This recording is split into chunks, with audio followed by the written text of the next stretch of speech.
Hello and welcome to Echoed Africa, the environment magazine coming to you from Nigeria, Kenya and Germany. I'm Neota Igbe and with me is my colleague from Nairobi, Joy Doreen. Hello Joy. Hello there NT, and yes, it's yet another edition of Echo at Africa. Here's what we have coming up for you on the show today. We meet a young man from Tanzania who is working as a volunteer at an organic farm in Germany. Look at a very green and environmentally friendly architectural project in Italy. And find out how a simple but ingenious business idea is providing clean energy and creating jobs. We'll begin in Malawi, one of the world's poorest countries. Like many places, Malawi doesn't have enough veterinary surgeons to cover all parts of the country. But people in the rural areas especially are largely dependent on their livestock for survival. Animal epidemics often spread like wildfire, leaving the country's few vets powerless to stop them. An animal welfare organization based in Berlin is wanting to make a difference by tackling that problem.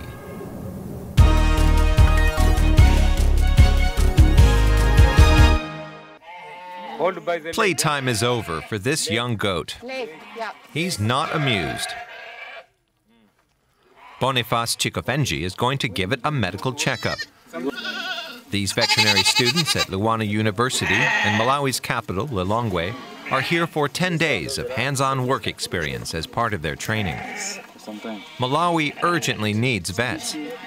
There are only about 30 in the whole country to tend to the needs of more than 25 million farm animals. Animal diseases are widespread.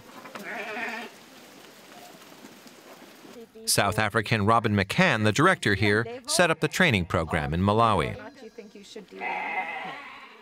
These veterinarians that we are training will be the first group that will graduate from the veterinary program in Malawi.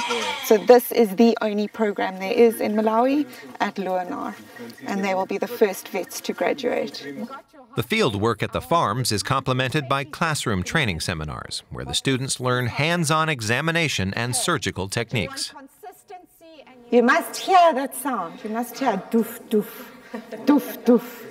One. This ensures the veterinarians don't end up doing the animals more harm than good. After theoretical practice, it's back outside to put what they've learned into practice. Much of Malawi has been cultivated for farmland, so the wilderness areas are growing smaller. That also means that sick farm animals pose a greater threat to animals in the wild. The reason that they are a problem is that buffalo or wildlife and livestock inhabit the same areas, so these diseases are transmitted from one to the other, and we have seen great losses in both populations because of this disease transmission. Malawi's nature is under threat. The human population is exploding in the already densely populated country. There's endemic poverty and periodic famine. With most people in dire need of basic necessities, animal protection plays a subordinate role. Humans and animals often live in close proximity. There are dogs everywhere, with some 40,000 strays in the capital alone. The students' skills are put to their first test in a suburb of the capital. They're helping an animal protection organization carry out a vaccination campaign. A lot of people have turned up for the event. This is a special moment for Boniface Chikofenji. I feel very happy, very excited, because this is now helping the community, preventing rabies. You know, here, even if you're bitten by a single dog, it means that you can get the vaccine, the virus, the rabies virus. So if you vaccinate a lot of dogs like this, we are helping the community here. Most families have dogs, but no one to care for them. There aren't even enough doctors for the human population. Here, the busy team can only attend to the most urgent cases. Guys, you need to instruct these people on how to carry their dogs. This dog is going to choke. The dogs often have festering wounds where parasites can breed. That's the cause of death for many dogs here. The health situation of the animals, as you can see, is really not optimum. They are very, very thin. They have got external and internal parasites. They are depressed and lethargic and very pale, so probably tick-borne diseases. So unfortunately, it's not a good situation. Everyone is grateful for the free treatment their pets receive. Operations like this rarely occur outside the capital. Maybe that'll change when the country has more vets. Their schooling is almost complete. Malawi will soon have 15 more veterinarians in a country of 16 million people. Back home in Tanzania, Shahaya works on swaths of arable land, growing corn and farming poultry. He uses pesticides and herbicides during the rainy season when the farm work is done there. But he's had to change his approach. He's come to Germany as a volunteer and works on an organic farm close to Hamburg. The question is, will he be able to stick with the organic system when he returns home? Let's go take a look.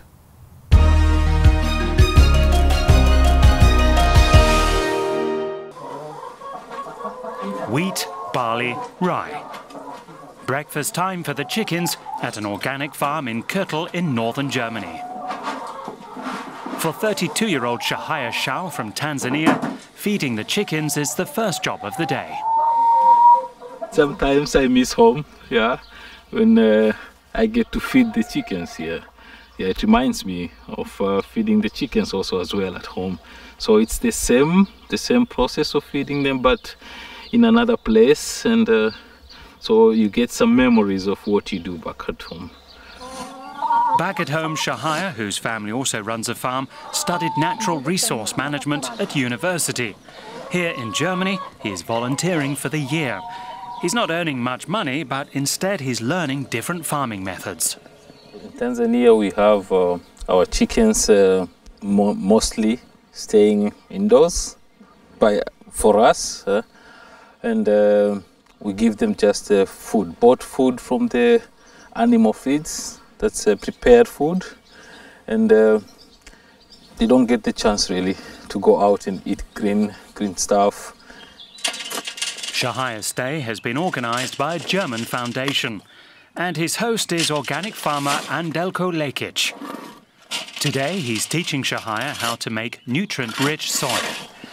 Rotten fruit and vegetables from the farm are broken down into compost and mixed with horse dung. This soil has been in preparation for 2 years. Shahaya is taking it to be sterilised to kill off bacteria and weeds. Okay. As organic farmers, we want to have sustainable agriculture. We make our own soil and try to create a closed cycle. Therefore, our own compost, our own earth, and everything we produce here goes back into the cycle. But creating this eco-friendly cycle is labour-intensive. Everything has to be done by hand.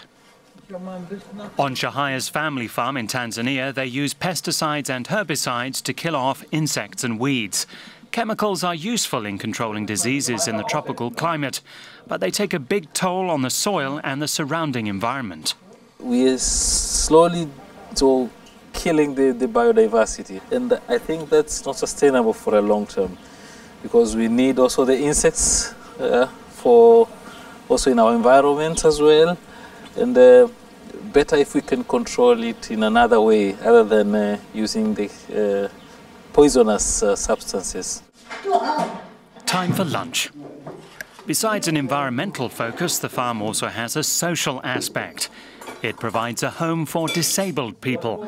Shahaya works with them in the garden and also helps them with day-to-day tasks.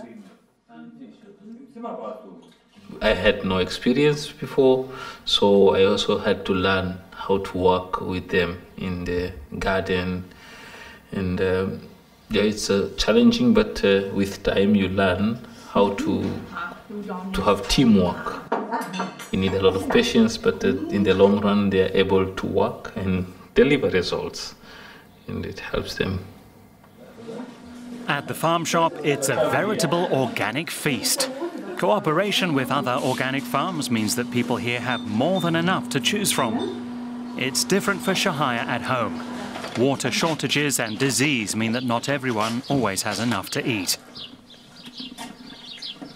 Shahaya has another 6 months left in Germany. When he gets back home, he plans on starting his own organic farm. I really look forward to having the same model of farming in Tanzania and see whether it will work out, because I think it's the right way, it's sustainable, it's environmentally friendly, living with nature and producing food with the aim of maybe more people will come on board and also we could produce enough for everyone. Shahaya is sharing his experiences in Germany. He's writing about them in a blog.